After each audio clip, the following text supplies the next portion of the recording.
Hey, it's Gory Corey. I'm currently working on a new horror anthology called Welcome Week with Screenager Productions, the minds behind Satan's Servant. We're making a film about the horrors of college, and we're bringing together college-age film students from all over the world to work on it. We're currently fundraising on Indiegogo and would really appreciate your support. Whether it's sharing or donating, anything helps. Thank you so much, and if you'd like to learn more, you can find us on Indiegogo at Welcome Week, or you can visit my blog, gorycorey.com. Thanks!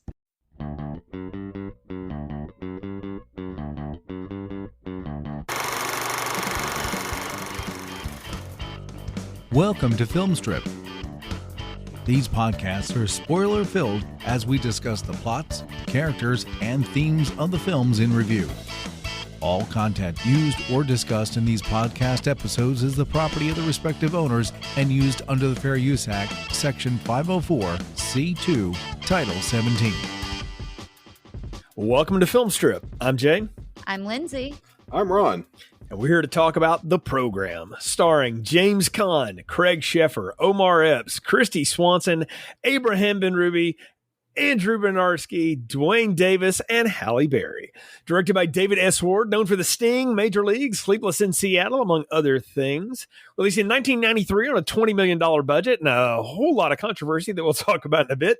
Grossed just $23 million at the box office, but it's found cult status on cable and in the rental market. So why are we doing this? Well, it's football season, and specifically when we're releasing this here in 2022, college football is kicking off in earnest this coming weekend, or if you count week 0, it's already kicked off. NFL's getting to start, and everybody here's a fan of the sport. But I got to ask, Lindsey, Ron, have you ever seen The Program before? No, I have not. And I've owned it for a number of years, and I've just never watched it. I think it was one of those DVDs I kind of inherited from past roommates, and that's it. This was my first time ever seeing it, though I'm familiar with a few of the scenes, quotes, etc. I have seen it. I saw it back in the 90s when it came out on home video. But I also had some friends who played high school football, and they were big fans of this movie for obvious reasons. And they actually did the thing that they were actually involved in one of the things that created such controversy when this movie came out. So we'll talk about that when the time comes. Yeah, holy cow. I saw this when I was in high school because I didn't play high school football, but I was the equipment manager for the high school football team. So obviously a lot of friends involved in the team. My brother played, I was into football. I mean, I was like, okay, cool. This looks like faux Florida State. Sure. And this was back when Florida State was actually good, which is, I know in 2022 seems like a far stretch, but they were good at one time. And so I remember seeing this, and I kind of knew who Craig Sheffer was, sort of, from things. And of course, I knew who James Caan was. Who did know him? I didn't know Halle Berry from anything at that point, and I had learned to know Omar Epps from lots of stuff. But yeah, I think Dwayne Davis may hold the record for playing the most different positions of football players or athletes that I've ever seen. He's been a boxer, he's a wide receiver, he's a linebacker. I mean, he kind of pulls them all off, and he never changes the way he looks. So it's all just stunning camera with that guy. But yeah, I remember seeing this at the time, and of course, hearing about the big controversy and everything. And it's just one of those that I've held on to. I think I've had the DVD of it for a long time. It was just, sitting in a corner somewhere. And I was like, we need a football movie to kick off football season. This is a good one to try to get out and do. But yeah. Now, Lindsey, you hadn't seen this before. Do you know the controversy of which Ron and I speak? I don't. I was hoping you would expound upon that. Yes. So there is a cut scene that you can only find in the Hong Kong version, apparently, or on YouTube, as it were, nowadays, where during one of their drunken rituals, I think it's during early scenes when they're kind of hazing Darnell, the players, including the quarterback, lay in the middle of like a road, like in the white lines, and let cars just whiz by them. And of course, that's all an effect. It wasn't real, obviously, but people actually did that. So Ron, that's where your story comes in. Yeah, I had some friends who did that, but because they lived in a fairly rural county, there weren't any cars coming by. So they just laid down in the road for like 15 minutes for no reason, and like no cars came by. Nice. Well, we're laughing about it. People were seriously injured and died doing that. Obviously, so Disney was part of the production of this, though it wasn't on. It was on Touchstone, so that the ill-fated Touchstone label, which is sort of the Golden Globus of Disney, I guess you would say. I mean, it's where they tried to do a lot of stuff. It's interesting through the years what Touchstone Pictures put out, and we've reviewed a lot of Touchstone Pictures here on Film Strip through the years, but they wouldn't cut that, obviously. But it was all over Good Morning America and the news and everything, and I didn't see that version. By the time I got around to see it in the theater, they had cut that out. So I've actually only ever seen that from like the bootleg, YouTube VCR version or whatever. But yeah, that's the big controversy about this. Not the steroid use or the academic abuse or the abuse of other people. Nah, it was that dumb prank that got everybody in trouble. But yeah, so this movie though is one of those that again has held on. So now, what is it though you think about college football or NFL that loans itself to so much like cinematic options? Because there are a ton of these movies. We could have picked anything. We kind of landed on this one because it's right in the middle of them. But what is it about that you think makes for such good cinema fodder? I think a lot of sports movies in general have a high potential for some really epic like needle drops. Right? There are so many great songs that you can throw in there and have these amazing montages, where you're getting ready for the big game or whatever. And in this movie in particular, it starts really with their loss against Georgia Tech, and then it comes full circle and ends with their game against Georgia Tech. And it just lends itself to, I don't know, it has the potential for a lot of really epic scenes and big moments and high energy and emotion. And I don't know, who doesn't like watching it? I like watching football anyway. You know that, Jay. So I'm biased, but football seems to lend itself to me to a lot of action shots. Yeah. You get a lot of steady cam on the running back as he's running through the crowd. You get a lot of, you'll get a lot of fairly coordinated, fairly intricate stunt work and blocking and stuff like that. And I feel like it's the kind of thing that a cinematographer thinks about is like, oh, I could do so much fun stuff with this movie. We can have a fly cam, we can do the wire cam, we can shoot up on the scissor lift to get the big overhead shot. We can put put a helmet over the lens and do the kind of run into, first person perspective, all that fun stuff. I feel like it's just like, yeah, that's cool. It lets every cinematographer be Sam Raimi doing Evil Dead. Yes, exactly. And you got to say, in 1983, that wasn't something that we had seen a lot of. It's been done a million times, it seems, since. But this movie really pioneered a lot of it because David S. Ward understood how to get you right on the field of action. He had done that in other movies and would continue to do that through lots of different things, but particularly the sports movies he's known for. And the other thing, too, is I think college football, the NFL, they're just full of characters. Like, football players are characters, and they still are to this day. And there's, I think we all probably knew somebody like some of these different people throughout our high school days or even in college. Lindsey, we've talked about it on other podcasts, but you were in the band at Virginia Tech, so you've actually marched with like a major college football program in major bowl games. So I'm sure you could tell us a lot of stories about those kind of star players and stuff through the years. Yep, took some classes with a few of them. So they actually went to class. Wow, that's different from this movie. Yeah, went to class is being very generous. I saw them a couple times. Actually, midterm. I had my freshman English class. I had two football players in it who I was friends with for the next few years, and they were both very different. One of them did come to class very regularly and really tried hard. And the other one, I think I did see like twice.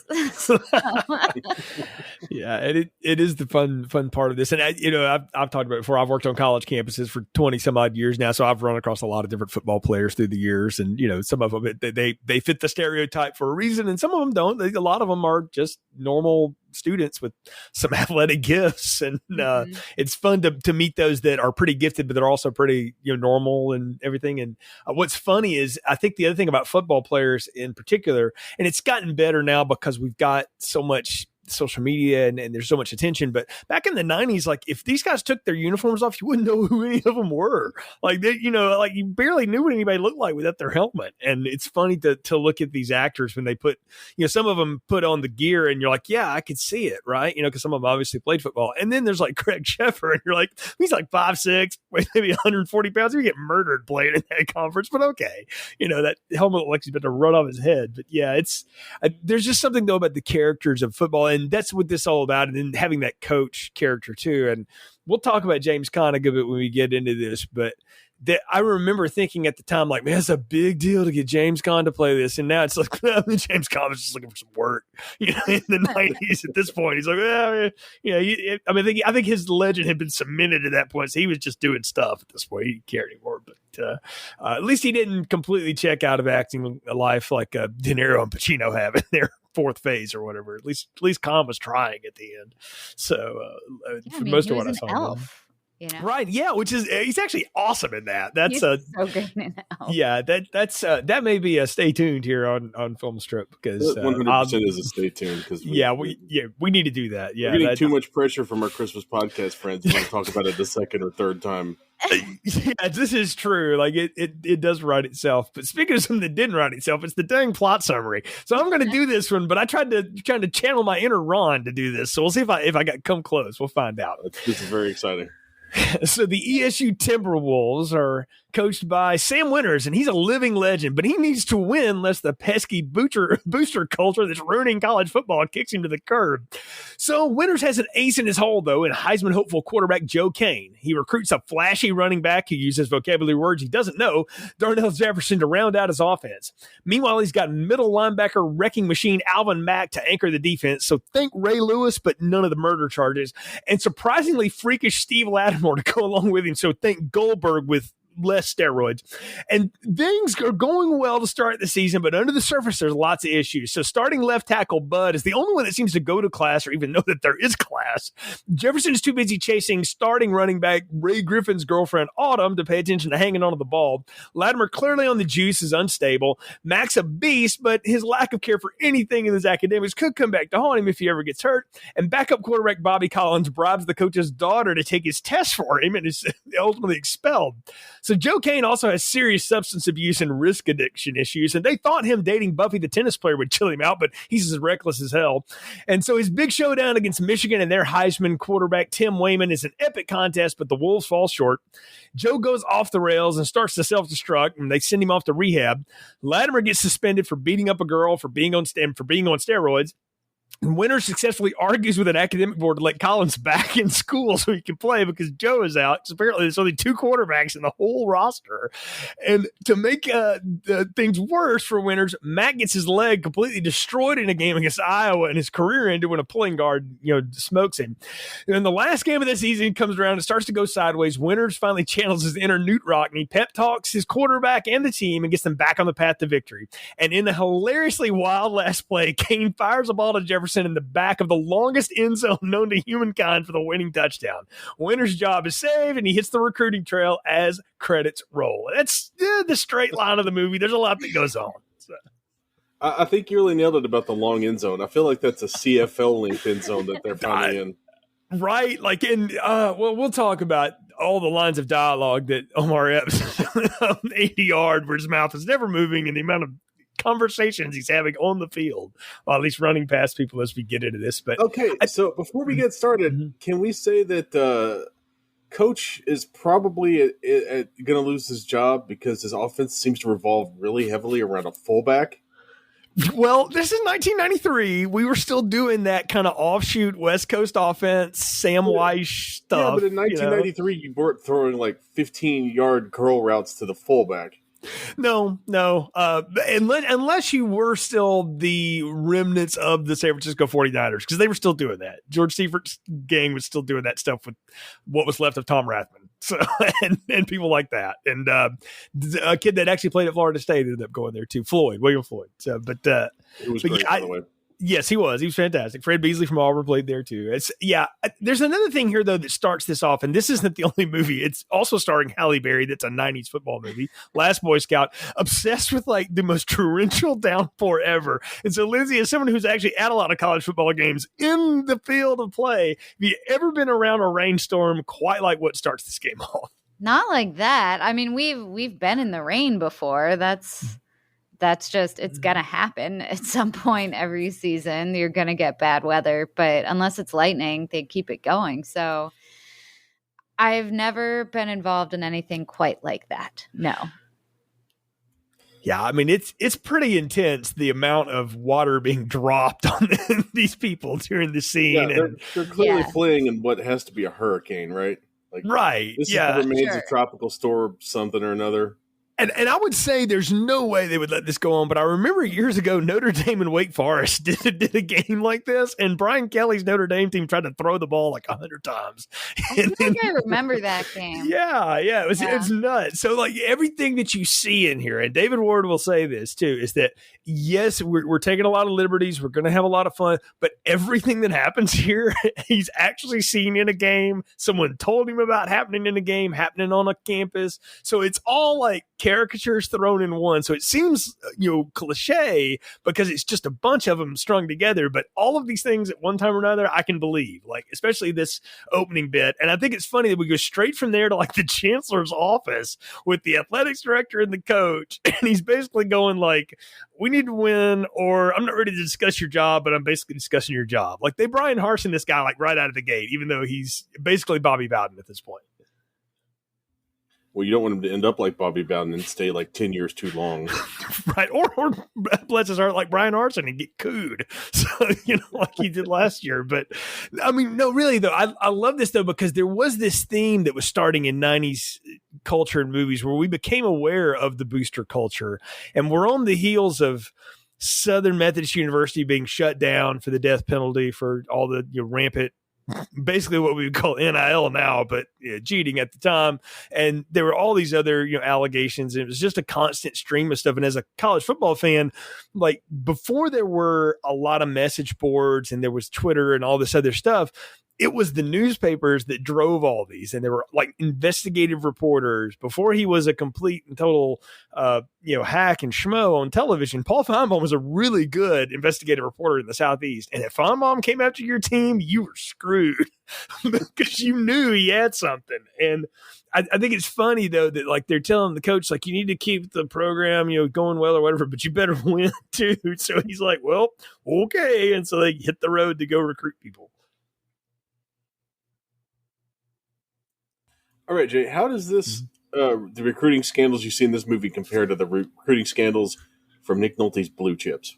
I mean, they're very similar, except I think Blue Chips leaned more into like how it would actually go down, which that may be a stay tuned for like next March when it's March Madness or something to come around and talk about that, because I got lots of thoughts about that movie too. But this one, the thing is, we never see him do anything underhanded here. It's just implied. It's all the hush, hush, keep it under. They'd be like, they go get Darnell out of New Orleans, and we don't know where Eastern State University is. The double for it is Williams-Brice Stadium in Columbia, South Carolina. And if you look close in a lot of the fan shots, like you see Gamecock gear, like they were like, who cares?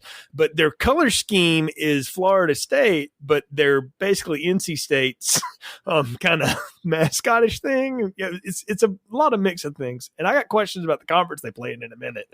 But the way that they go get Darnell out of New Orleans, I'm like, that's a coup. Like if you go get a New Orleans running back to go to Carolina to play ball, like that would be like a story about that, like how that happened. That recruiting meeting with the parents was super awkward, right? Yeah, with the priest. Yeah, because he's at a foster home. So he's like at a Catholic boys' home or whatever. That makes sense. I wonder how many recruiting meetings are that awkward with the coach. If you're a coach of a major school and a major conference, I feel like you got a little more confidence than that. He seemed super nervous when he went to meet him. They're like feeding him the stuff about it, which I could buy because I've known people that are the assistant coaches and recruiting coordinators and stuff, and they're feeding the coach like, "Hey, remember, bring up this running back, had this big play or whatever." Like, but if you bring the head coach in, like when Nick Saban walks in the door, he's there to close the deal. Like it's like that's when it's over. Like, if he comes in to see you, like you're signing because he thinks he can get you. And you're right, Lindsay. He wouldn't be so sheepish about it. Like James Conn seems to be somebody like, what the hell is this play? What am I reading? Like he didn't seem to know where he is half the time. I wouldn't be surprised if he wasn't as drunk as Donald Pleasance was in Halloween 5. I can't prove that, but you just kind of look like it at some points. Yeah, having been at least in a high school where major coaches would show up to recruit players, as I've talked about with Jay, I saw Bobby Bowden like in the hallways of my high school. I saw Joe Paterno in my high school to recruit a guy. I saw Lou Holtz in our high school to recruit a guy, like hanging out. Like, and these guys, it doesn't matter like what your personal feelings are about them or even how good they are as a coach at a certain stature. Like when they walk into the room or when they walk down the hallway, you know it. Yeah, there is a charisma. There is a presence. There's something about these guys that, he was old. And when I was in high school, Joe Paterno, but he just looked like, some sort of Coke bottle glasses demigod because it was just like, because he walked through the halls like he was the man in charge of the whole building. It was really impressive. Yeah, major college football coaches have egos the size of Montana.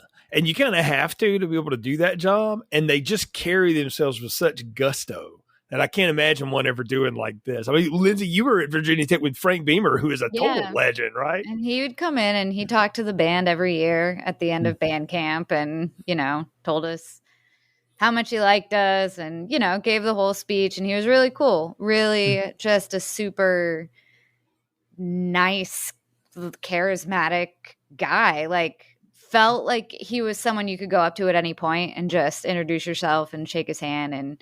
But he definitely commanded the room, and he a huge celebrity, especially around Blacksburg. But man, just in general, you saw that guy anywhere. He's very recognizable face. So yeah, well, I mean, I remember watching Pat Dye walk around, and he would come up to North Alabama for different things, and then in later years, Tommy Tuberville and all the big Auburn coaches, the ones that I paid attention to. Anytime they were around, like you knew it. Like one, they had a huge entourage, but two, like you could feel it in the room. Ron, you're right. Like when they walk through the hall, you're like, ooh, like it was a big deal. And somebody from your school. And growing up in Louisville, at least when I was a child, the big coach was Howard Schnellenberger.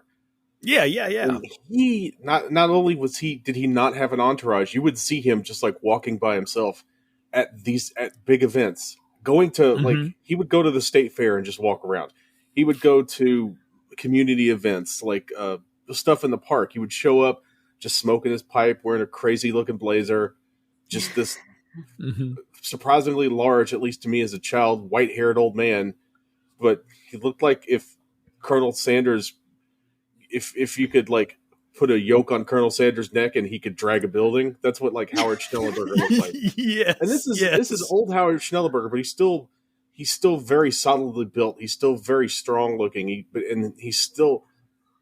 was both very like a very commanding presence, but also like you could literally just walk up to him and say, "Hey, coach, how you doing?" and he would talk to you. And that's what's funny about watching James Conn in this movie is that in that recruiting scene, like, again, he's so just kind of discombobulated or whatever. But there's other times in here where, like, he totally owns the room. Like, you can see it. And you're like, okay, apparently he figured out what he was going to do somewhere along the way. And maybe they shot that at a different time or he didn't know what was going on or whatever. But there are times when he really channels that, like, football coach thing. It's when guys play coaches, like there's all kinds of gamuts of what you get in performance, right? Like Al Pacino is insane in any given Sunday. I don't think there's any coach that operates like that at all. But then, you get somebody like Kyle Chandler, who is like the greatest high school football coach ever, right? Because he's like a real he played it like a real person. And to him, he said he just played like his coach in high school and he played coaches that he knew around there. And it reminded me of people like that. And I mean, I've been around a lot of coaches and stuff, and they do have a presence to them that's unique.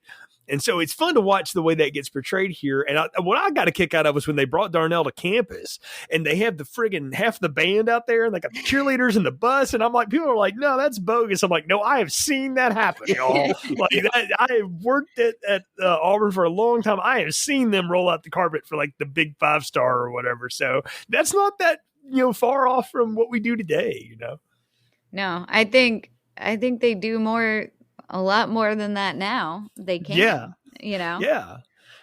They've been doing it even when they technically shouldn't have, but Yeah, exactly. Yeah, looking at you, Arizona State. So I was about to make a joke about U of L basketball, but I won't. Let's leave Applebee's out of this. They've been just besmirched enough. So, but what I like here is we do get to meet a lot of our characters. So we meet Darnell, we meet Autumn, Halle Berry in an early role for her. She's still kind of making her way. So she's the tour guide / she plays a tutor. She's like 5 different things at once, in this. And then we get to meet, a lot of the rest of the team as we go around here. But I don't know. I get a kick out of the way that they kind of lure Darnell into stuff. And they pull him into the stadium and they announce his name. And I'm like, yes, that's what you do to try to attract your big player. Nowadays, like they put him in the gear and they do like a TikTok video. Like that's what all the student athletes want to do now. But in the 90s, you'd walk him in the stadium and announce your name. It's like a big deal. So before we had video games where you could just create yourself and somebody, do it for you. That's funny. He rolled with it though when he showed up and the red carpet wasn't still there. He just goes, "Oh, okay." Yeah, I love it. They're like, "Hey, what happened to all the people? Now you're just a freshman." Oh man, it's like you just understood. Champ though. Yeah, really well. You got to say about Darnell, like he's a very flexible guy. Like he seems to just sort of just go with it, and when he needs to do stuff, he can. He's just kind of figuring it out as it goes. He's just happy to be there. Happy to be part of the team. I think Omar Epps has such a presence too, and you can see it here. Like there's a reason he still works to this day. Like he's just got something that just exudes off of him. Like you could buy him as star running back, star freshman running back, it's got an attitude a little bit, but he's also somebody who's trying to get out of the street basically. And that's how many stories of that do we know, at this point? There's hundreds of them, if not more. And so that's playing on a familiar trope, but it works here because I think he gives such a good performance. Even though when they put him in those pads, and this is strictly something because of the time, like the 90s pads, those huge shoulder pads, you realize like how slight a dude he is. And it's like, man, if Alvin Mack really hit you, you would die. Not only would you fumble the ball, you'd probably fumble your ribs. Like there's no way you would survive that. They really got to bring back the neck roll for middle linebackers. Right. Oh, man. Yeah. Let's talk about Dwayne Davis's Alvin Mack. I described him as Ray Lewis without the murder charges, and that's pretty much it. He is just this wrecking ball back there, and I missed it. Like, I was sitting there watching this movie going, like, every one of these hits would be a 15-yard penalty today. I did the same thing. I was like, well, you can't do that anymore. You definitely can't do that anymore. You know who he made me think of was the king of the neck roll, Brian Cox. Yes. From the Miami Dolphins. Yes. It was basically a board that ran from the back of his head all the way to his back. And he used that thing like a weapon. Yes. And what's funny about Alvin Mack, the character, is he is not only this beast, but he's got like, all the Lawrence Taylorism, right? But he also talks the most trash of anything, like the most creative trash too. He's having whole conversations with other players on the field about the ills that he has dreamed up that they have done so he can motivate himself to play. Like I always remember him from this movie. I think he is such a presence. He's so funny. And the thing about Alvin that gets me as the character, and I didn't really ever pay attention to it until now, is that he is such a ferocious monster on the field, and in the locker room he's the rah-rah guy, but when he's out of that, he's just a dude. He's just kind of chilling in his FUBU wear and whatever, talking trash. But he's just a funny guy. Like, he's very chill, which is kind of neat to see. Wearing some of the most 1993 shirts ever captured on film. Oh, right. Yes. I mean, New Era sponsored this podcast and this movie, I swear. Yeah. The color palette is very early 90s. As someone who was in high school in the early 90s, I'm like, oh, this looks so familiar. Very vivid. Yes, a lot of Zubaz, a lot of Zubaz. Yeah, a lot of mousse in the hair, especially for Latimer. You still got some of the remaining Brian Bosworthisms. Yes, especially with Latimer. Yeah, I was about to say, let's talk about Andrew Bernarski, Steve Latimer here. Probably best known as the version of Leatherface in the Platinum Dunes remakes of Texas Chainsaw. He's quite good in those. He's been in a lot of other stuff too. But this guy, I mean, what a freak of nature out there. And the way he looks, and I don't know, man, I described him as like sort of Goldberg. I mean, like, he is kind of wrestlerish, right? Lindsay, I think you were getting those vibes too. I looked him up because I was absolutely positive he had to be a wrestler, and I couldn't quite place him. I didn't recognize him. I didn't see anything. And I was like, well, I guess he got discovered randomly in LA just because he's such a monster and started getting put in movies. But Ron, you had a little tidbit. Yeah, it's funny. It's funny that you mentioned that he looked like a wrestler because he actually went to wrestling training school.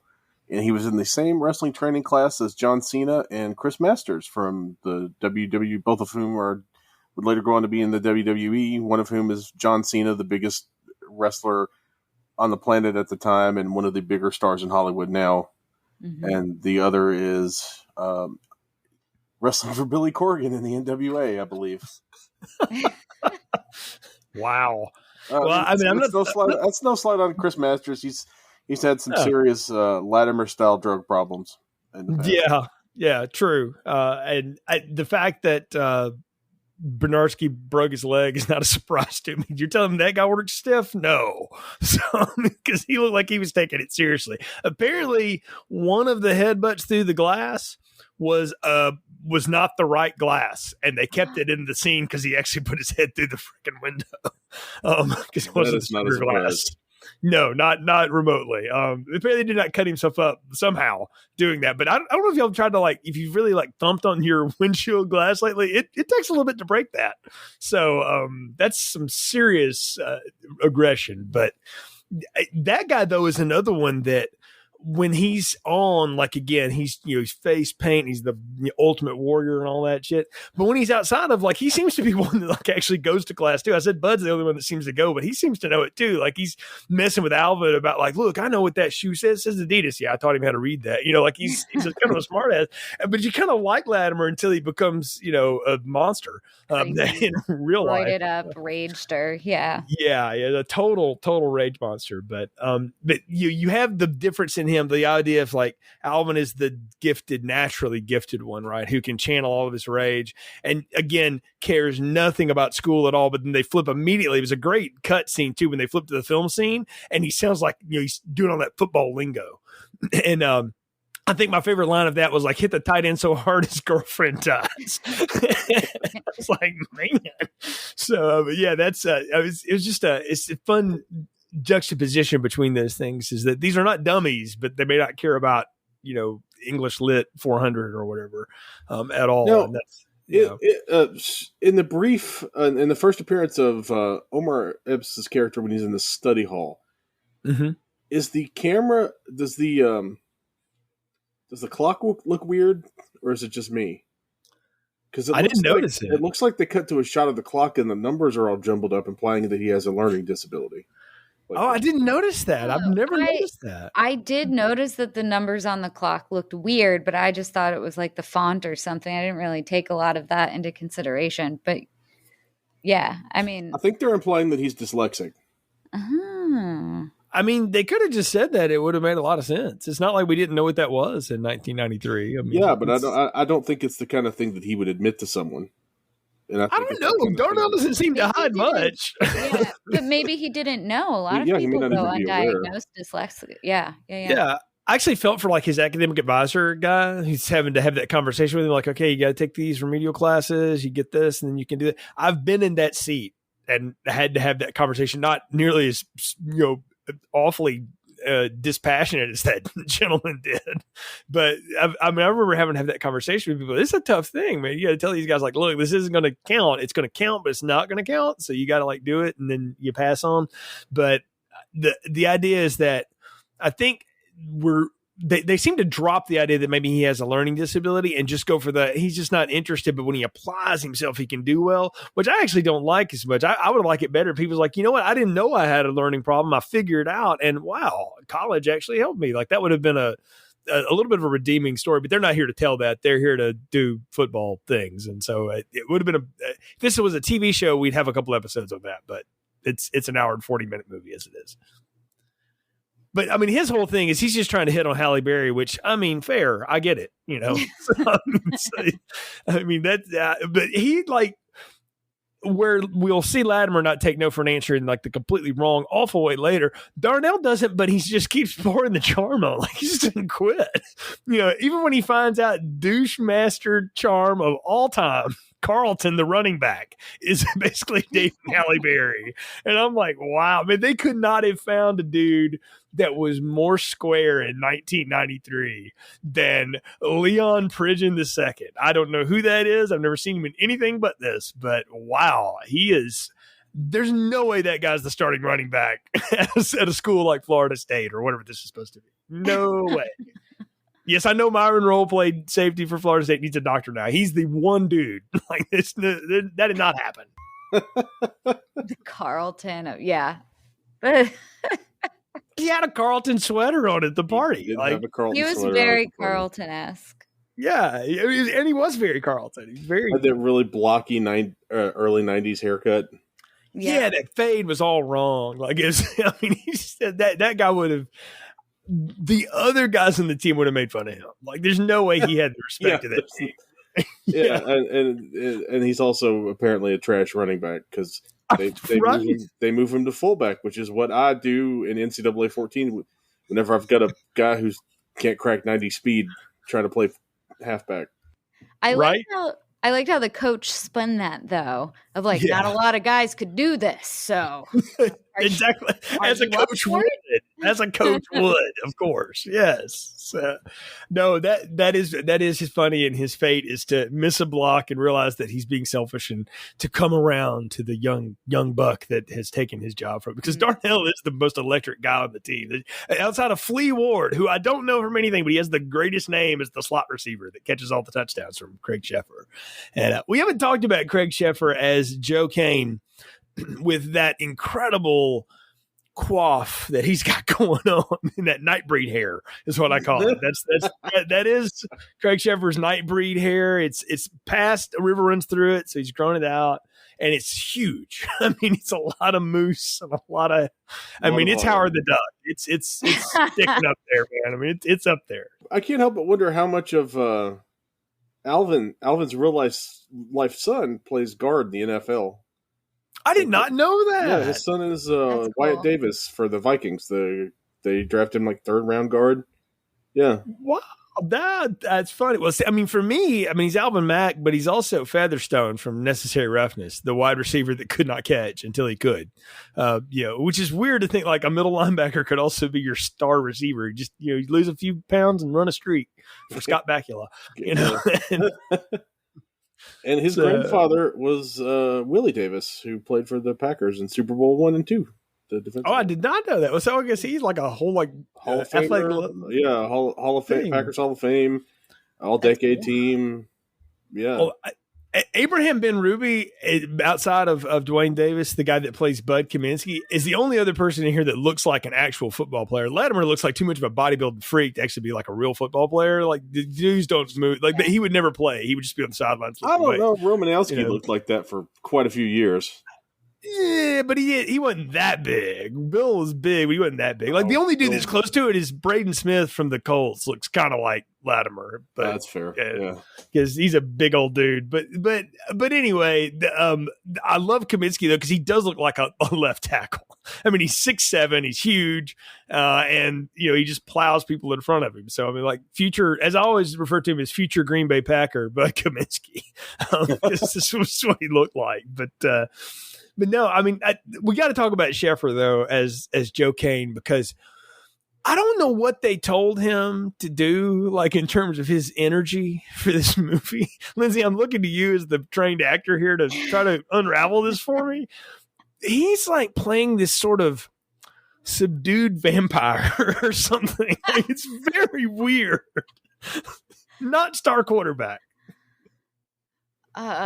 Maybe that was the direction he received. I don't know. I mean, he was trying to play a complex character who was written into like an aggressively generic film.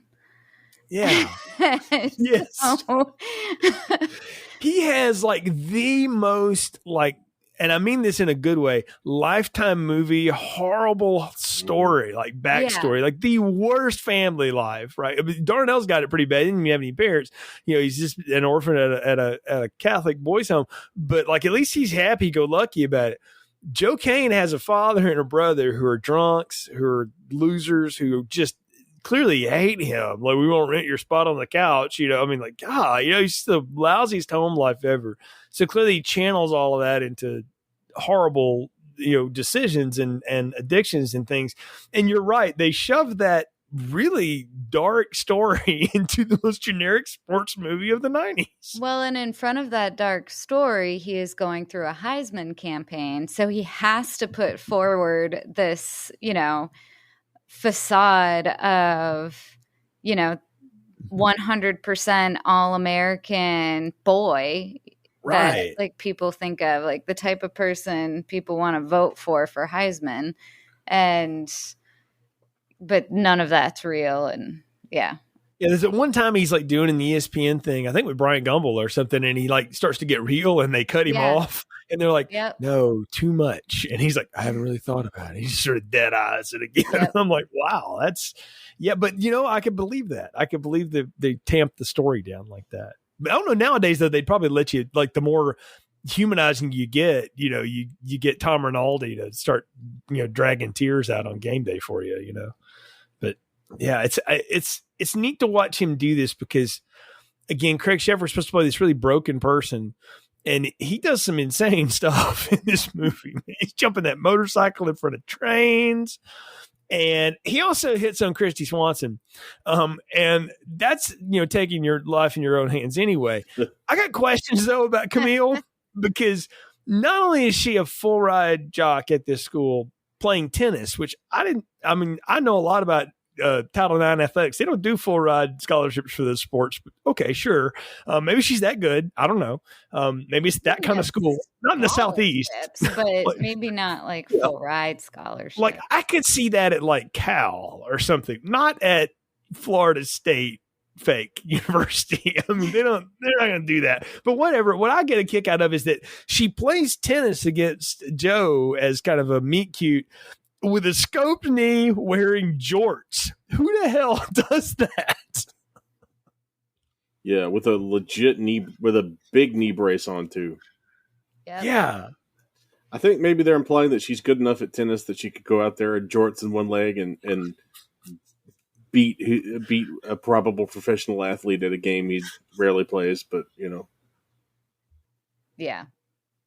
I don't know. I'll tell you what always rang false to me about that, though, is if you've ever met any of these like superstar quarterbacks and stuff, they're very rarely only good at being quarterbacks. Like they're good at almost every sport they play. Like I'll never forget, like, the stiffest looking quarterback I ever saw in my life was this kid that played at Troy University back in the day. And Hansel wasn't a big guy at all, but there wasn't a ball that kid didn't pick up that he couldn't just master. Baseball, ping pong, bowling, basketball, whatever that kid touched, he was built to be a PE teacher and a coach. Like, that's just his thing. He was so super athletic. So the fact that he gets his ass kicked on the tennis court is kind of weird. I mean, I know it's just supposed to be cute, but I'm like, I don't know. He probably would actually be good at that, you would think.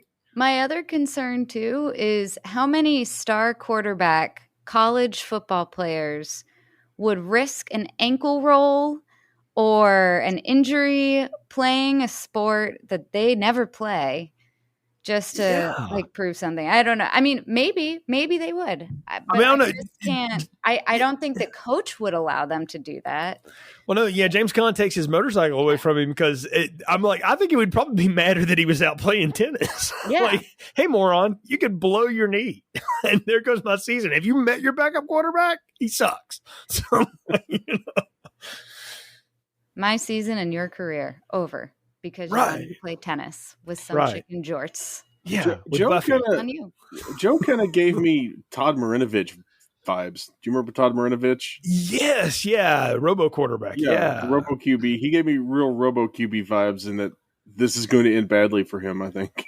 Right. There's also a little bit, and I know it's the wrong time for it, but it's a little Ryan Leafish in there too. You know, like there's some of that I read off of. I could definitely see Ryan Leaf stepping in front of a train for right. Yeah, like playing chicken with. Oh yeah. He probably did at one point. I'm sure he's told about it at this point. He's told all of his stuff, but yeah, Joe is a reckless dude. But what I think is funny about this and what's neat about the Camille character, because you talk about like the only two female characters that get like anything to do besides Joey Lauren Adams is crying Jag a little bit later are Halle Berry and Christy Swanson, and they have completely thankless roles as the love interests of our two male leads. But I will give Camille a lot of credit for having a lot of gusto herself. Like she clearly is just as much of a risk taker as Joe is, because she could like her life could be over too, because she talks about how her dad can't afford to send her to that school, and she's up there on a bad knee playing tennis in the off season with this dude. Like, no, like your coach would murder you too. So. Yeah. I feel like there's no way her tennis coach would be cool with any of this. Because when you think of calm and collected and easygoing, tennis coach is not like the person you think of. No, at all. Like they're incredibly intense. So what athletic coach wouldn't be intense like that though? The golf coach. Mike Leach. Yeah, that's true. Golf coaches would just be screaming internally. Yes. Until they get an aneurysm. And Mike Leach would start talking about the hourglass and sands of time or something, did you read that chapter in Dune? That one time, that would be Mike Leach at this. If Mike Leach was Coach Winters, we missed an opportunity there. So... But yeah, I mean, we get to see some games. I got questions though. This team, here's their schedule as we know it. All right, not the season that ended, but the season that we get to see. They play Mississippi State, Michigan, Boston College, Texas, North Carolina, Iowa, and Georgia Tech. What in the hell kind of conference are they in? Because that travel money is insane. This is like a COVID conference. They're just playing anyone who has enough people to play. I think the truth of it is like they got the licensing like for these teams to allow. And the reason Michigan is the team that wins is they were supposed to open the season with Michigan, and Michigan refused to let them use them in the movie if they lost. Because Michigan's like, no, we are not losing. So I don't know who they were supposed to lose to, but that got changed because Michigan was like, no, and they wanted that Michigan helmet and Bo Schembechler in this movie. So it tells you the sway Michigan used to have, kids. I feel like this is like a Notre Dame situation, and this is just like an independent school. Maybe so. Would they talk about winning the conference championship though? Oh, that's right. So they do drop that. So. I do remember Michigan being huge. Like even I had a Michigan sweatshirt, and I lived in Covington, Virginia. So they were big back then. No, they were a major brand, and what's funny is like Mississippi State is the trash school you open the season with. I'm like, well, that kind of rings true, actually. I mean, they've had some success, but outside of Dak Prescott. It's not a lot of legendary Bulldog football teams, but this is when Texas was actually good though, in the 90s. And I don't know that North Carolina's ever been good, but they lose. So who cares? Iowa though, being like a freakishly mean offensive line checks out still like that works. So that's I think Iowa's thing, I think. Yeah, but this their away game, right? And I don't know if you noticed or not, it looks like a rundown high school stadium. Like Kinnick's actually a nice stadium. So they clearly just shot that like the back lot of Duke or whatever, because I think most of this was shot at Duke University. I recognize some of the buildings, but being not that far from it here in North Carolina. But yeah, I was always blown away by the conference alignment here. I was like, this makes no sense at all. I guess nobody cares, but I mean, only a football nerd would care about that like I do. But it's just funny to me that, like, wow. What's really funny, though, is Georgia Tech's considered a formidable opponent, because that hasn't happened since the 90s. Just wait until conference realignment settles down. This is probably going to be like the new ACC. You know, now that you say that, I could buy it. This actually makes more sense now than it did in 1993. Yeah, this is like just one conference of the Big 12 now. It's yeah. So we go around, though, and we get some more stuff. Again, we've talked about how Darnell's not going to give up. I do think he and Halle Berry do have the cutest date ever, like on the ice skating rink. And I love that his whole thing is like, I told you I'd take you somewhere nobody would notice this, so we're just going to go where white people would go. And I'm like, that's actually kind of funny humor. Like that worked out really well. Well, next we'll go bowling, you know, and you understand why Omar Epps had a career in humor. For many years. It was usually a comic relief. He's played the straight man a lot of times too, but he was a lot of times would be the comic relief in a movie. And he's definitely funny. And Halle Berry's, you know, having a good time with this. And I don't know. I really enjoy watching this. And I like how he gets really pissed off when she won't introduce him to her dad as like this guy I'm seeing. That's very, she big timed him right there. And that was I mean, the way he took it though, I mean, again, he took it in stride, but he was clearly angry about it. Yeah, he went with it though. You know, he played the role he needed to play in that moment, and then was just like, well, this is how it's going to be, I guess. Let me bring up this ice skating thing, because I clearly was way too invested in the health and wellness of these players. Because when he was ice skating, I was like, great. And then he fell at the end. I was like, well, there goes his ACL. He's never going to play football again. And then Lindsey, you've got a future in like team coordination. So, but you're right. No, you're right. They do. Lindsey can get a job as whatever the get back coach is to keep players from doing. The director of football operations. That's called. Yeah. So, no, that's perfect. On LinkedIn. For any team looking. But no, you're exactly right. Like no one is the problem is this is a major college university with a major, you know, program, and they've only got 3 coaches, 2 of which look like they could just work at a Pep Boys. Like the 2 coordinators are hilarious. Like they're the most worthless coaches ever. And then you've got James Conn, who occasionally looks like he knows what he's doing with that headset and sometimes not, you know, but I don't know. I did think it was funny though, that all the dangerous things these people do, and that literally the thing that Lindsey is fixated on is the dates they go on are too dangerous for their, it's not the jumping the motorcycle in front of the train or any of that stuff. It's this. I mean, yeah, like that also not ideal, but yeah, technically that too was part of a date. So yeah, the things they do to impress these ladies, I'm telling you what. Well, but speaking of which, apparently Bobby Collins, the backup quarterback, must be the ladies' man, because he's got Joey Lauren Adams taking his test for him, and the poor TA credited that guy for figuring it out and going, really certain Bobby Collins plays on the team, so I'm going to need to see your ID, ma'am. And yeah, but I love how her dad's like he's mad at her, but he's more mad that she screwed up his quarterback and she like got herself kicked out of school. You know, like I'm like, wow, priorities misaligned there, Pops, but thanks a lot. Mm-hmm. But I mean, it's not she like didn't there's seem worried much of about it. It's not like it's much of a loss, though. I mean, he's not a very good backup quarterback. Well, I mean, they go 2-1 with him. I mean, he's effective, I guess. 2-2 with him. Oh, that's right. They did lose the Iowa game. And then they're losing in the final game until he gets benched. Yeah, that's right. Yeah. Well, yeah, I mean, he is definitely not elite, like Joe Flacco is apparently still. But yeah, this guy's not any good. But he does look like he could have been a bass player in a 90s pop country band.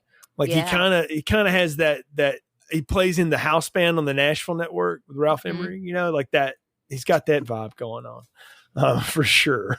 But just so y'all know, though, by the way, I have written codas that the movie does not give us for all of these people. So just hold on. We're going to get there. That's very exciting. Yes.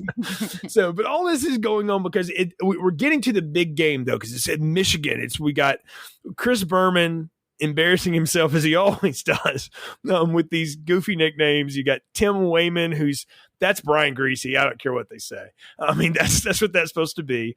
And you got Michigan and ESU going to each other. And it's actually like the most game stuff we get until the very end with Georgia Tech. And I'll give them credit. Football movies can be hit or miss with the action that they do. And it's pretty slowed down, but they do some pretty good football stuff in this. Like, I like how it goes back and forth, and it's not as predictable as maybe you think it would be. Yeah, I really liked the how they handled the football stuff too, and I think that you don't get any like 34-0 or games or anything like that. There's no real role. This is clearly a major team, but they're playing major teams except for North Carolina, and everybody's gonna have a couple cupcakes. But yeah, exactly. Iowa, Texas, Boston College back in the early '90s, Michigan, Georgia Tech. Those were all like legitimate teams that would be difficult asks for a team like this to beat, especially with a backup quarterback and especially starting Carlton as your running back. And right. But it is Joe versus Tim Wayman in the Michigan game. And I love how we get to see our star linebacker, like he's about to make the hit of the lifetime, but the quarterback just gets it off in time. And, of course, the receiver has dusted the DBs. They don't put any emphasis on defensive back recruiting at all. Maybe Ray should have played safety or something because he had enough speed to get back because that dude was so open. But, yeah, they lose the big game, and this is when Joe goes completely off the rails. And he gets in a fight at the bar. He throws a guy through a window. He borrows his buddy's truck. He gets pulled over because he's hammered, obviously. And it's a mess. And this is where you start getting the social commentary of the movie about the shadiness of college athletics is the things they will go through to keep people alive and eligible and all this stuff. And they send Joe to rehab. But what I got out of that was just how callous James Caan is to him about it. And it's such a turn from the way he acts later in the movie. He says to him, he's like, look, if you go to trial, you could be gone for a year. This way, you're just gone for 4 games. And I'm like, damn, bro, like, that's hard. Like, this guy's clearly got problems. You're just sort of chalking it up to that. No wonder he's got problems and he lights his Heisman blow up on fire in the shower. That's a huge fire hazard, by the way, but. I didn't know they built those standees out of flash paper, but I learned something. Right? Also, I've seen nice dorms. I ain't never seen one look like that. Like that. Wow. I've seen a nice dorm like that, but generally there are 2 people living in one of those rooms. I think Syracuse has dorms that are kind of similar to that, or they used to. I don't know if they still do. But usually they're made for 2 people, not 1. Yeah, that's a lot of space for. I guess your star quarterback, you can get that kind of space. Yeah, and I mean, like we had said, the newer buildings. I feel like newer buildings on campus have nicer dorms now. They're kind of bougie, but they're more like apartment suites, and everybody has their own little suite. But not in the 90s, still man. Not, and nothing even now. I mean, well, I can't say now. I don't know. I haven't been in a college dorm for like 15, 20 years. So, yeah, definitely not in the 90s, I don't think. This isn't a college dorm. This is a football dorm. Yeah, we were still doing that back then, right? You could live in separate places. We had football dorms at Virginia Tech, and they were not the nicest dorms on campus. Probably because the football team lived there. So probably. Not the cleanest dudes. It was the athletic dorm, I guess. It was like a general, dorm for all of the student athletes, but all the rooms look the same. Yeah. But we send Joe off to rehab, in his quiet room. He's ignoring his girlfriend's phone calls. He's kind of ignoring the world at this point. Right. And we get what I have always remembered as one of the most hilarious scenes, probably in the 90s, is James Caan having to stump for this kid that he clearly hates. And I don't know if he didn't like the actor either, but James Caan's whole look, he made a mistake. It should be a life sentence. It's just, Just put him back in school. She's been the worst argument ever while Professor Bowtie over there is, throwing all this shit at him. And having been in academic council meetings before, I'm like, yes, this is how they go. The football coach is never there. He would never do that. But I can see that kind of thing happening. And the best line James Caan has is, when's the last time 80,000 people showed up to see somebody do a damn chemistry experiment? And I just die. I died every time I hear that. I'm like, yes, that is, he's not right, but he's also completely right at the same time. It reminded me of that Rodney Dangerfield comment in Back to School. Yes. It's very much Professor Turgeon. Yeah, I can't remember that line exactly, but that's what it reminded me of. Yeah, exactly. I mean, it's hilarious. But it is a funny thing to watch him argue for this guy that he clearly does not want. But I guess whoever the freshman quarterback was just absolutely not ready. Like, they couldn't even put Flea back there to run the option. Ray couldn't hand it off. Like, I don't know. It was weird. Run the Wildcat with Darnell. I mean, that's where I thought they were going to go when the coach pulled Ray and Darnell in to the office at the same time. Like, all right, here you go. It's going to go back to old school. They're going to run the option for a while because they ain't got a quarterback. Right. Maybe you're a single wing. Yeah, maybe you throw Bobby out there to get murdered or something. He can be Jay Cutler and stand over there with his hands in his warmers acting like he's going to block. So, we don't get enough of Bobby playing badly. We just get told by the voiceover that he plays badly. I wish I could have seen like a few throws in the dirt. I do love Alvin's whole thing about this, where like he's sort of summing it up before all this happens. He's like, all right, you're suspended for 3 games, steroid monkey, and you Joe's gone. We're going to pitch shutouts now. It's like, we're going to score all the points too. He's just taking it all on himself. Should have put Alvin under center. He could have just right. What's funny is years later, I remember watching one of those Super Bowl like memory things, and they had Warren Sapp talking about. He told John Gruden after they lost like a playoff game like 9-2, John, just get me 10 points and we'll win the Super Bowl. And they ended up beating Philadelphia the next year like 11-10 or something. So some ridiculous thing. And I'm like, yeah, Brad Johnson, Bobby Collins. Sorry, Brian, but yeah, that's probably how that would go. But it's all about coming up to these last games. And we got to talk about Alvin. We didn't talk about this before. Like, we see him early on. He gives his mother this beautiful door knocker, right? He's like, when I go pro, I'm going to get you the house to go with it, which is the story that you hear, right? And we've seen boosters giving him cash, and he lays out 20 years before it became real, or really 30 years before it became real, like why you should pay college athletes. Like, he just lays the whole thing out there, and it's actually a really good argument that he makes. Yeah, I mean, it's incredibly compelling. And you see, though, that he's not a bad guy or anything like that. So when he gets hurt, and that is a pretty wicked looking injury, that guard destroys him. And of course, he's been talking garbage to him all day, but his leg is like in a different place. Like, that is a gnarly looking thing. Very Joe Osmond. Yeah. And but the way Dwayne Davis plays that when he's in the hospital, he's like choked up and he's kind of holding it back. I was like, man, I give that guy a lot of credit for that, because he could have played that a lot of different ways. He played that incredibly subtle. And you could tell James Caan was like really, really upset that he got hurt. Man, he was my favorite character in the whole movie. I was not okay when that happened.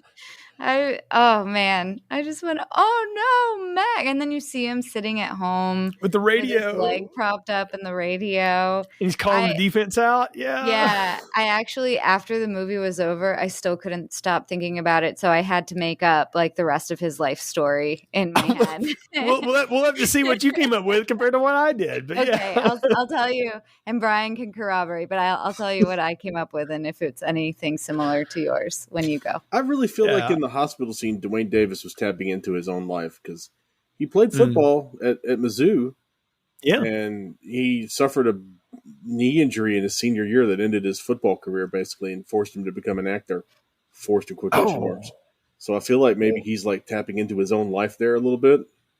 Oh, that's really good. I did not know that about him, actually. Maybe he did. I feel like you've got your future defensive coordinator there, because Right? Just watching him read the film like that was. Yeah, you get that guy involved, like some way or another. Like, you help him get through enough school, and then he becomes your GA, and he just works his way. He's probably in the NFL at this point, doing that kind of work. But yeah, which is not the backstory I wrote for him, but that's actually a good point, Ron. That was the second backstory I wrote for him. You clearly front story, I guess. He's clearly going to be one of those coordinators that needs a personal get back coach, just someone to grab him by the belt and drag him off the field. But, I also feel like that he would give Jim Brown and any given Sunday a run for his money in terms of intensity. Right. Yeah, he's very Mike Singletary, who as a coach, he was incredibly intense. And so, yeah. Are you saying he's going to – you saying Alvin's going to drop his pants in the locker room? Yeah. Can't win with him. Can't do it. So, yeah, he might. I don't know. But, Alvin's out. We got to go to Georgia Tech. We're getting our butts kicked at halftime. I love the way that James Caan does this at this whole bit at halftime. He just looks at Bobby. He's like, "You're out. Shut up." And I love how he flips that table over with the Gatorade after he goes like, "This is the rest of you damn season if you don't get it together." And I'm like, yes, I could see a coach do that. I've actually seen a coach clear a table of Gatorade once to try to get a point across, and it worked. I mean, the guys get fired up for that kind of stuff. It's probably the most football coachy thing that he did the whole movie. Seemed to take the team by surprise when he did it. Yeah, I don't think they were expecting that. So. I love the get 'em up moment. That's a great line. But yeah, it seems like a very calculated decision by the coach, too. It's like he's clearly going to do something that doesn't seem to be in character for him. We don't really see him Bobby Knighting his way through the movie like that. No. That's another difference between this and Blue Chips, because that is all that Nick Nolte does to that movie, is Bobby Knight his way through it. But yeah, I love how he tells the backup quarterback to get them off. So, which I mean, that kid like has no legs to stand on, so he better do everything he says. But yeah, I love the pep talk that he gives Joe though, because he knows, and this is why it's so weird the way that he's treated him the whole movie to at this moment become like father figure all of a sudden, to tell him like, look, I know why you're upset. You keep buying tickets for your dad and it keeps blowing you off. This is your family. You got to forget all that. And Joe's like, yeah, you're right. And he just goes out there and starts playing like a machine again. And I'm like, that's all it took. Like, you couldn't have done that after the first motorcycle ride. Maybe we save all this crap. Maybe we beat Michigan. Maybe we don't lose to Iowa in the middle of the season. So I don't know. It seemed like such a weird turn because it wasn't what I expected. Like, it would have made more sense if he just grabbed him and said, look, man, you got to go out there and lead. Go lead. And then he just bucked up and did it. That would have been more true to character, I think. Yeah. I guess giving him the benefit of the doubt, I don't know, maybe the coach just knew exactly what he needed to hear in that moment to make him better. And that's why he's such a great coach for this school. I mean, it is the cliche, right? Or maybe he just realized, all right, I have to figure out a new way to manipulate this kid into playing well. True. And yes. And I've tried the same concept. And I've tried tough love. I've tried love. I've tried making him a leader of men. I've tried buying him a motorcycle. I don't know what else I have to do. So let's try being his therapist for 5 minutes. Right. Well, as a coach, like any coach will tell you, you're all of those things at one time or another. With on any level, particularly high school and above, you're all of that stuff. But yeah, they come back, they get the big rally win. I love how that they call out Ray for throwing lousy blocks. I mean, to be fair, he's only been playing fullback for a week, and he wasn't a very good tailback. So, yeah, did he duff the block on purpose? Yeah, but. So what? I mean, there's that big of it. The fact that he all of a sudden, though, becomes like, DJ Dozier out there just opening up lanes for people. I'm like, where's that been all season? If that was there all season, that's coaching malfeasance that you haven't made that change before now. Like, good grief, it was like they said at Auburn back in 2004, like, Borges' offense is so genius. I'm like, no, it wasn't. He figured out you got to put Ronnie Brown and Carnell Williams on the field at the same time. Like, nobody knows what's going to happen. Like, and he'll even tell you, like, people act like that was a big deal. I'm like, y'all hadn't figured that out before. But yeah, I don't know. It's just funny. But we got to talk about the last play that goes down because, of course, it's the clock run out thing.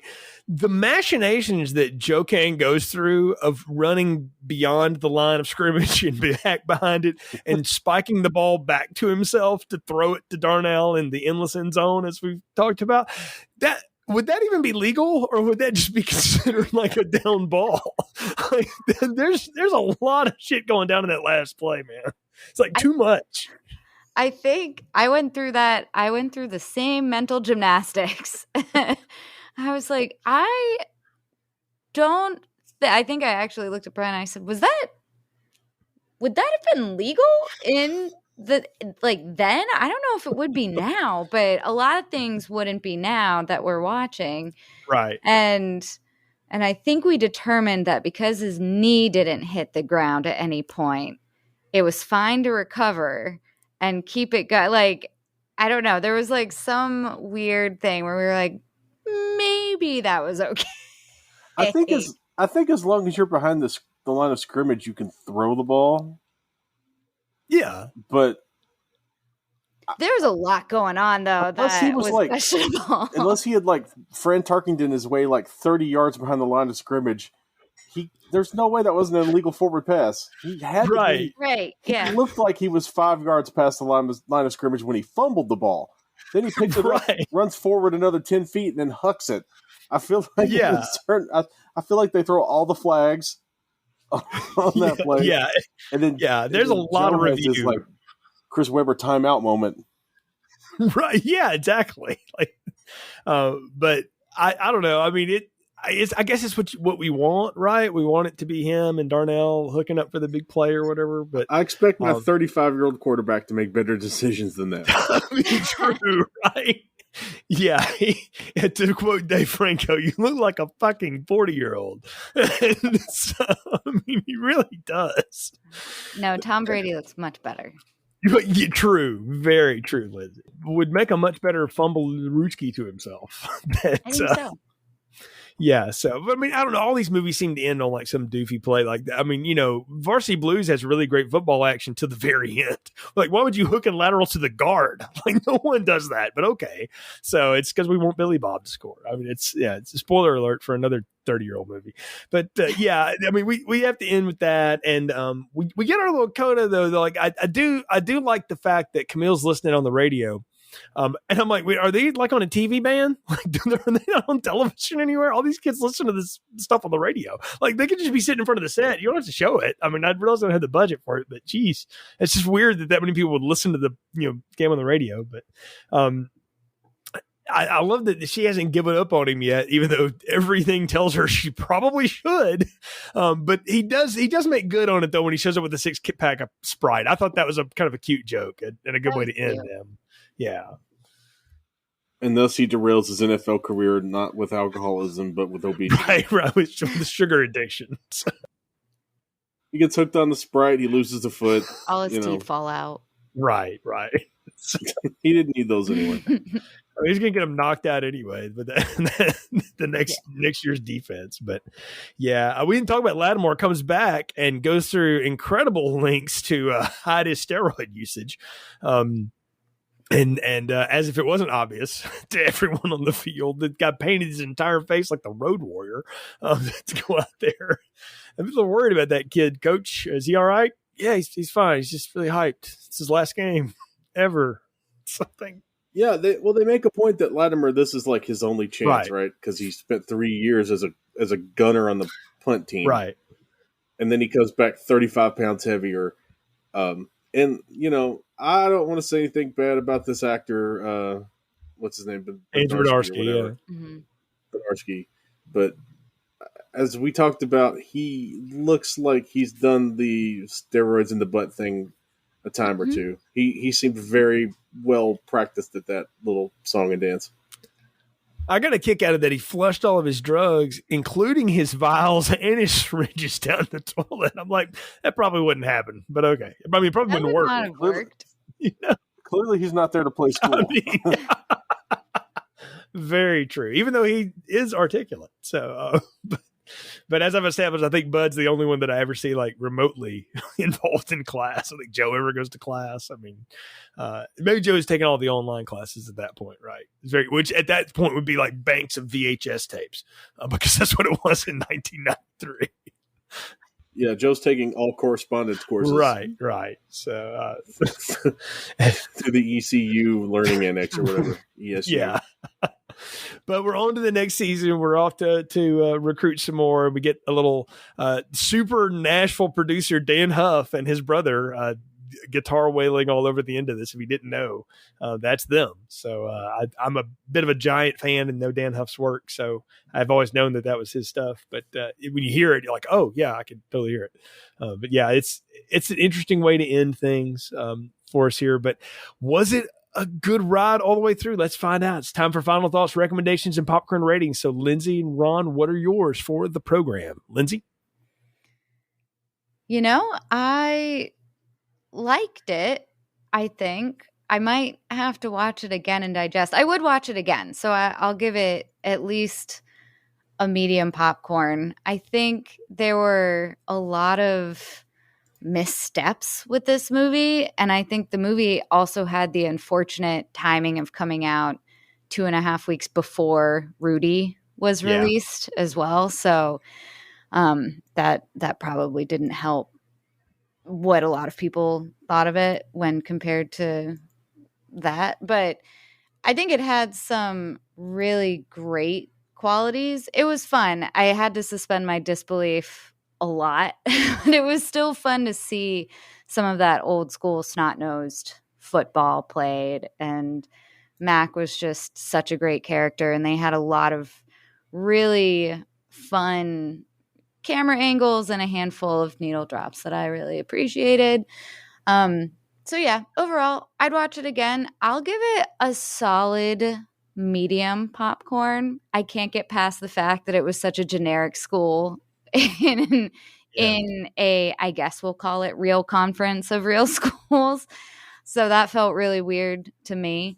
But I'll do medium popcorn. I'll throw some butter in there, but it's the butter that just kind of sits on top. It doesn't go all the way through. All right, Ron.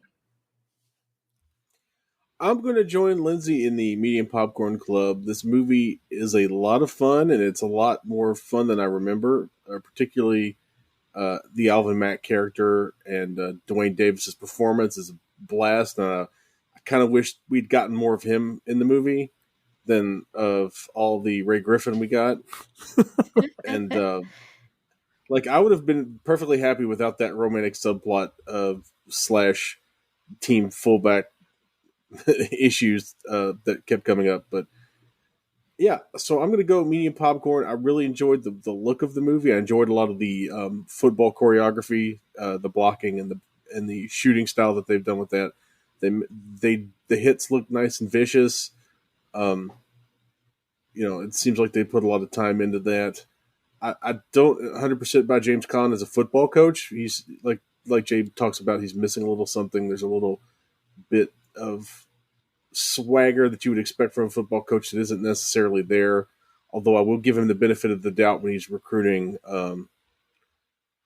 Darnell Jefferson, because I can't imagine how many football coaches are used to going to the orphanage to recruit players. True.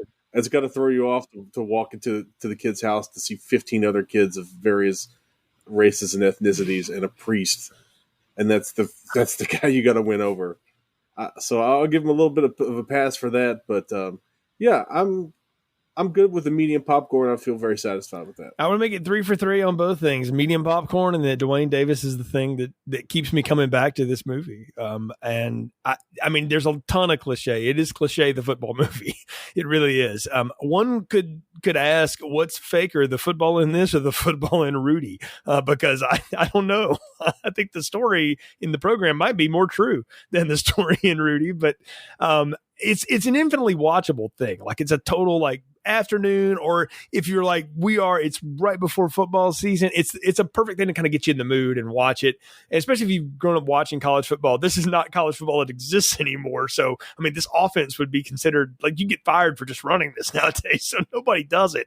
So it's kind of quaint and it plugs on some of that. There's a lot of tropes that are tropes now, but I try to think back to 1993. They probably were the thing that established a lot of it.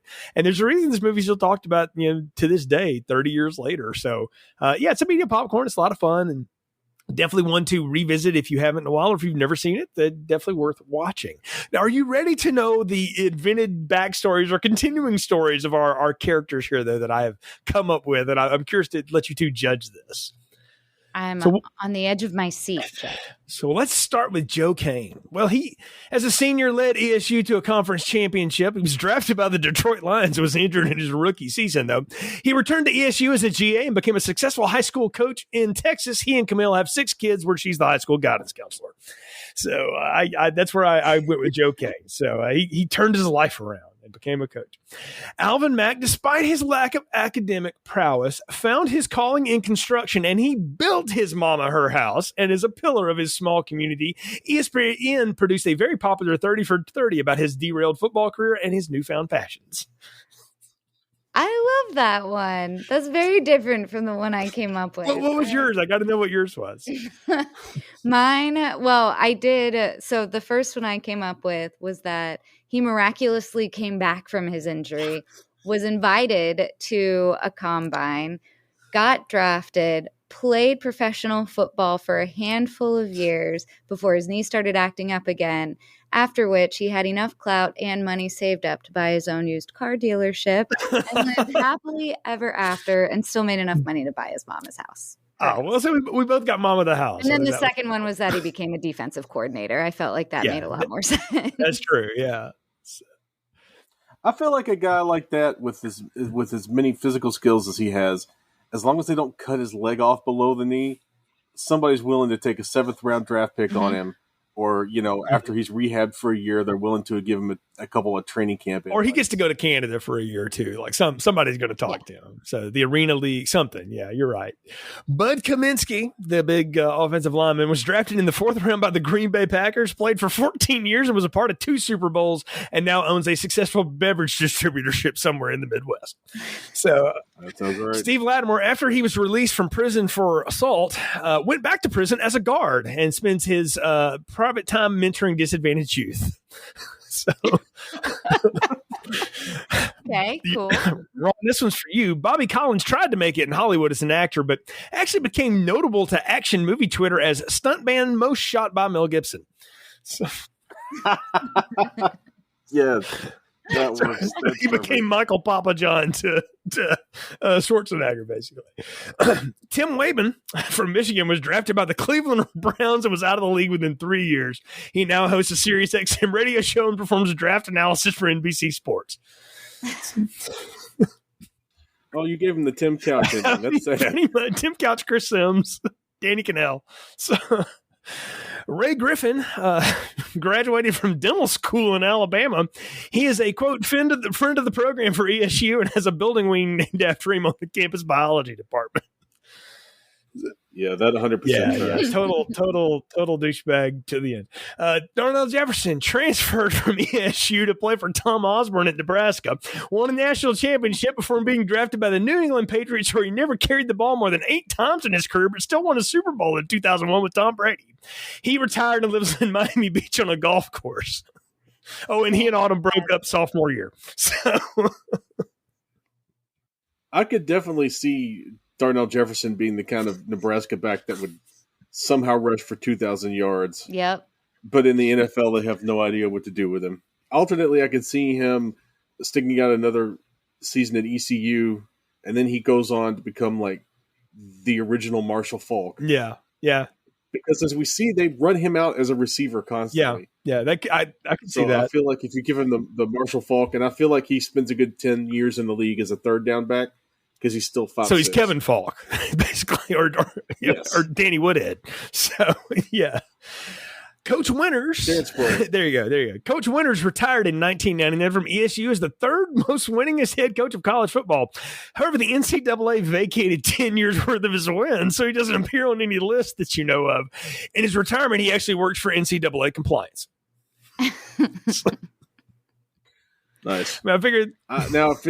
Now, if anybody's going to have a chain of used car dealerships, I feel like it's going to be. No, it'd be that offensive coordinator, that rotund round mound of offensive coordinator would definitely be selling used cars. Was he the offensive coordinator? He's the offensive coordinator because the tall African American gentleman was the defensive coordinator. So they make that pretty clear. So though we only see those guys talking in an office once, in a locker room once, and in a parking lot. They don't ever seem to be on the field. So and they mostly seem to talk about Latimer, which right. You know, for obvious reasons. I've known people who are offensive and defensive coordinators. They might not even know each other's names. They so don't cross the day. It's not they don't like each other. They just have such hyper focus on what they do. Like they don't talk to each other. He would know his running backs coaches like inner life, but he wouldn't know jack about the defensive coach because he didn't spend any time with it. So it's just again, that's a trope. But anyway, that's what I had to have some story to the rest of these people, at least most of them. So. Yeah, that's where I saw the program going on. But it's always a lot of fun talking about it with you all. And for those that don't know, like all of us are on a big text chain that does a lot of football talk throughout the year. So we keep that going on pretty well throughout the off season, but definitely during the season. So it's a passion of ours, and thank you for indulging us in it here as we kick off. And hey, if you haven't watched any football, that's okay. This movie still got something for you in it, if nothing more than just how hilariously weird all of it comes off, or just the fashion of 1993. It's worth that. So, Ron, what do you got going on over at Den of Geek? What are you covering these days?